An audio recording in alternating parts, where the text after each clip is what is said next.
Okay, let's see if we can add up these vectors in Autodesk Inventor. So we start with a new sketch, and we can put this on the XY plane so that this represents the XY plane.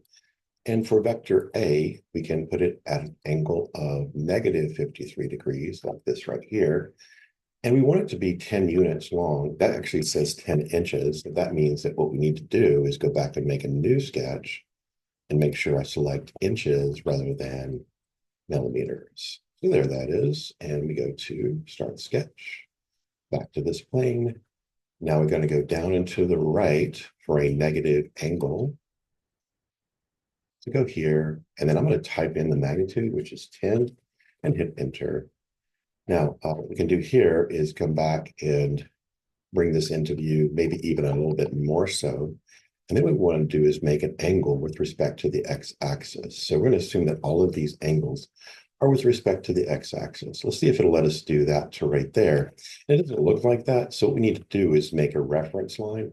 So I'm going to make a line, then a hidden line right here for the x-axis. We can make that arbitrary in length. I'm just going to make it 15 units.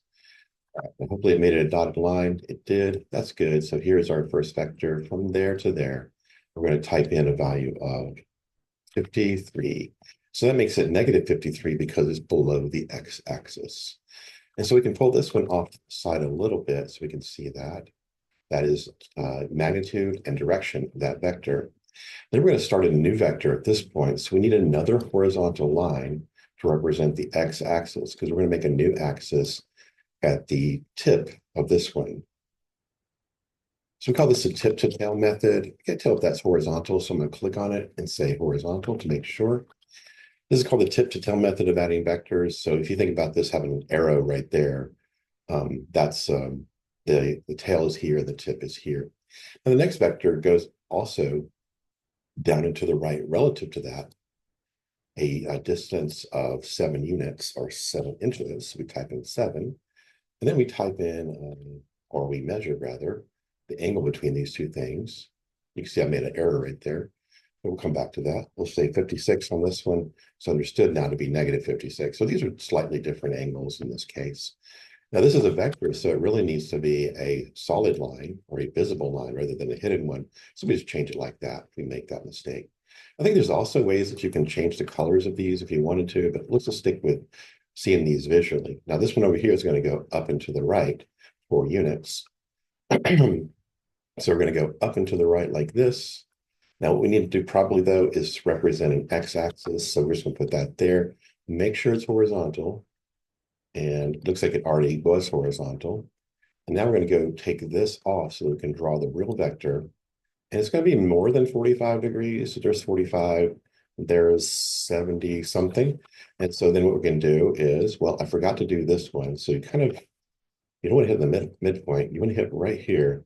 And just, if you go like that, or like this, it gives you the wrong thing. But you see that little arrow going to the left and right? If you click, it's actually going to say, oh, you want the magnitude.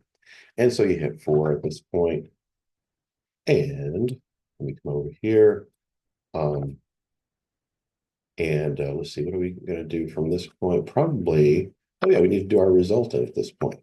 Oh yeah, we got to do the angle of 76 degrees from there to there. 76 degrees.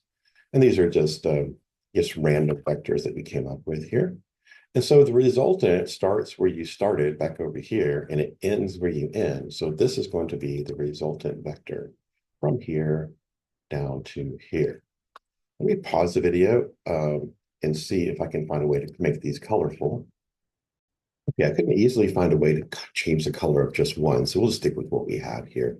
You'll see down here at the bottom that we have 2 dimensions needed. And it's most likely the length of this one right here, which doesn't really matter in our case, but we're going to specify that just to be 7. Let me come over here and make that one 7 also. Now you see we got a fully constrained part. We really didn't need those links though. I mean, these were just the links of reference lines. So those are kind of confusing the issue a little bit. So I'm just going to hit Control Z on those two.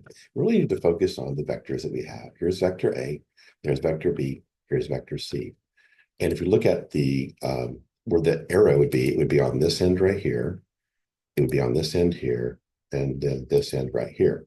So this vector is the resultant, and it would go from where we started to where we ended. And if we wanted the length of it, we could just pull up our dimensions and click right here, and it would show what the length is. If you go ahead and say commit to it, it's going to say, hey, you over-defined this. And that's because it already knows what the answer is. But you could just say, I'm going to accept that. It's going to put it in parentheses saying, here's the value that you need. So that's going to be the magnitude of that vector, 14.731. Then to find the direction of it, you're also going to get the same message saying it's already fully defined. So why do you need the angle? You say, I just want to measure it. So we go like that, and we get that the answer, see in parentheses right there, the answer for this is going to be 42.27. So there's the magnitude and direction. That is the answer for this problem. We probably would need to put a minus sign on this because it is below the x-axis, however. So that helps you find the magnitude of that. Let's see if there's another way. So if I hit Control Z a couple of times, let's see if the measure tool will help us out. So we could go to Inspect, Measure, click right here, see if we get the answer right away. And we might be able to measure that angle also, but it doesn't look like it's an easy thing to do. So we'll just go with that, using the dimension tool to find that angle. All right, hope that helps you find the magnitude and direction of vectors. Of course, these values right here can be anything. So I use ChatGPT to generate some example, and that's what you're seeing here. All right, let me know if you can help further on the addition of vectors using Autodesk Inventor.